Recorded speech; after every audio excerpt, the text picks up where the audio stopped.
And Brian's out today, but Cammie Blackstone from KFRC is over in San Francisco. Good morning, Cammie. Good morning, Ross. Good morning, everybody. We are live in San Francisco from San Francisco's South Park, where Pat Johnson, rock and roll photographer to the stars, is getting ready for his big exhibit. For 25 years you've been shooting people, right? Well, not shooting people, but taking their pictures. Yep. Okay, so you've been doing this for 25 years. You've got everybody that's come to town. Quickly, who are your top 5 favorite photographical subjects, if that's a word? No, I'd have to say the Jacksons, Mick Fleetwood, the Stones, Culture Club, Snoop Dogg, Oh my James goodness. Brown. This is like an honor roll. This is like the Rock and Roll Hall of Fame right here in your studios. Now you're getting ready for a big retrospective coming up? Yeah, it's February 5th is the opening party, and it runs from the 6th to the March 1st at Art Rock at 1155 Mission Street. Well, cool. We are going to find out all about your exhibit and what it's like to shoot these famous people and the stories behind the pictures when Mornings on 2 continues. I feel good. I knew that I would. I feel good.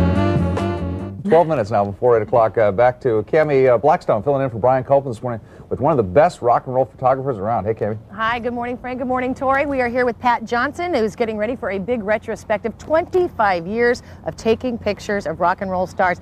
Out of 25 years, how could you pick pictures to put on display? It wasn't easy. It took us about 3-4 years of going through 7,000 envelopes. 7,000 envelopes. We'll check out some of those pictures and hear the stories behind the photo sessions when we continue on Mornings on 2.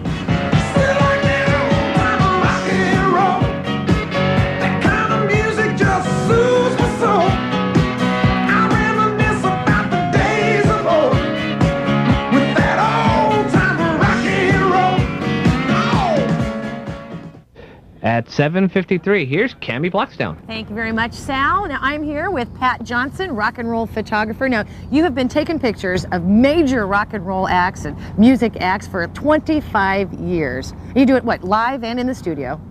Yeah, mostly in the studio now. The old days, it was much more fun, much more easier for a photographer. You could just go into the concert with a camera. Even a fan could bring a camera in and take a picture. Oh, now they're like Nazis. They don't let anybody in there with a camera. You're going with it's 6 months of conniptions, and then you go in there and they give you 1 or 2 songs, and then they kick you out. And if you have tickets, you can't have your camera in the place, so you've got to go put them in the car, which you're afraid it'll get stolen. So. But now you've got a picture here of Mick Jagger, Rolling Stones. How did you get this one? Well, this was in '75. It was an assignment for the San Jose Mercury News for a poster that they were doing for the Sunday supplement. And again, I didn't pick up the phone and call anybody. I just got a biker friend of mine, and we walked into the concert. I squirreled my way up front, excuse me to everybody. They're trying to be polite. We got up close enough. My buddy, the biker, got down on his hands and knees. I got up on his shoulders. He stood up. We took 2-3 rolls of film, took these great photographs. I really loved this Mick Jagger one, and got back down, thanked everyone that we bothered while we took the pictures, and kind of slid back out. And that was the great old days of being a music photographer. Well, but now it's still fun for you, isn't it?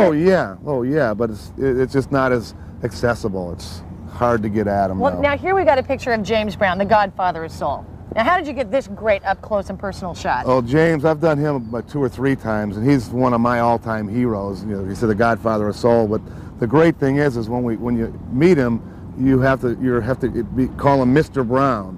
So I go up to him, and I'm from Cleveland, Ohio, and Jim Brown was the great football star. So I go up to James Brown. I go, Mr. Brown, I want to introduce myself. I have 2 people that I grew up with that I idolize named Brown, James Brown and Jim Brown. He looks at me and goes, I love them Atlanta Braves. You know, you know.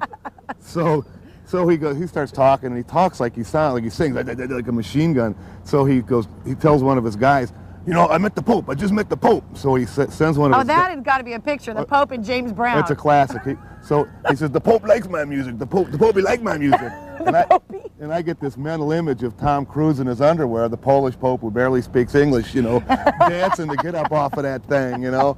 So he sends out the picture, and I'm thinking the Pope here's a picture of him, a formal picture of him and the Pope, and he gives me this color Xerox. I have it in the studio of him leaning over the barrier, shaking hands with the Pope. It's hilarious. Oh, that is classic. Now we got another picture here, the Jackson 5, young Michael Jackson. Look how cute he was before all the plastic surgery. Now, the Jacksons, I spent 3 days with them in '75, riding around, going to different venues and doing photo shoots. And You know, out of all the people I've met, Michael Jackson and David Bowie, but Michael is one of the nicest people I've ever met. I was expecting this superstar kid that had been a superstar since he's 5, and he'd turn to me and go, "Pat, what'd you do last night?" And I'd go, "Oh, I played softball." And he'd go, "Did you win?" And I go, "Well, yeah. How'd you do?" "I went 2 for 4, and "Oh, that's great. And what does your wife do?" And he was just the nicest guy in the world. But don't envy him. For example, they decided that they wanted to go to the Wax Museum on the wharf. No announcement. We just all pulled up in the limos, went to the Wax Museum. We were there. How long can you be in the Wax Museum? Half hour. We come out and there's 400 people out there screaming. Goodness. Well, listen, stick around. We're going to have more stories and more pictures from Pat Johnson, his big exhibit opening, coming up next on Mornings on 2.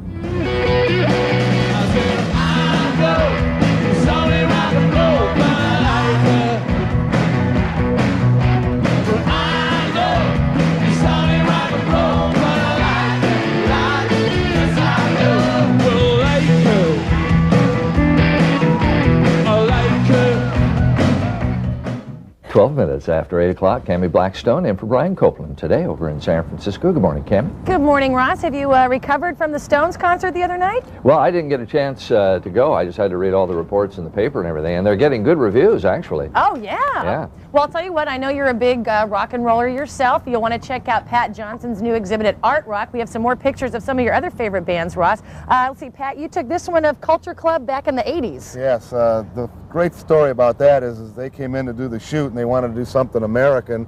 So I put them in my softball uniforms, which were the Phantoms. We played together for 15 years, and then I put them in a Cleveland Indians hat because I'm a Cleveland boy. But the funny story is I had a tape on of like oldies music, and the tape ended, and I said, "George, is there anything you want to hear in particular?" He goes, "Do you have any show tunes?" I said, "I have West Side Story." He goes, "Ooh, too violent." I said, "Wow." Jeez, But he's a great guy. Really. Well, speaking of violence, a lot of people think Snoop Doggy Dogg, being a kind of a gangster rapper, is a violent guy, but you shot him and, took pictures of him. What was he like? Oh, I was really surprised. He was really a gentle, nice man, and I spent an hour or so doing the shoot, and when we're all done, a bunch of the people there wanted to have their photo taken with him, and the whole time he's doing this W for the West Side, which is, something that, the people in the air biz know. So I'm all done with the shoot, and I go, "Geez, what a nice guy. Do you mind if I take a shot with you?" And he goes, "Sure." So I jump in, and he's like this, and I go like this. What's that? And I go, that's what he said. "What's that?" And I go, "That's P for Pat." So he bursts into laughter, and I don't think anything about it. And 2 weeks later, he's on Beavis and Butthead Maranathon, and the whole week's commercial is him sitting with Beavis talking. At the end of the commercial, Snoop Dogg steals my tagline, my gang line, whatever, and ends the commercial with P for Pat. I was a hero with my Little League team, my manager, and my kids. They thought I was the coolest. Pat Johnson, rock and roll photographer and gangsta. There you go. Well, you got your big exhibit happening at Art Rock. It opens February 6th. If you want more information, the number to call is 415-255-7390. Thanks for hanging out with us. Cammie. We're going to have French Stewart, TV's new favorite alien from Third Rock from the Sun, coming up next on Mornings on 2.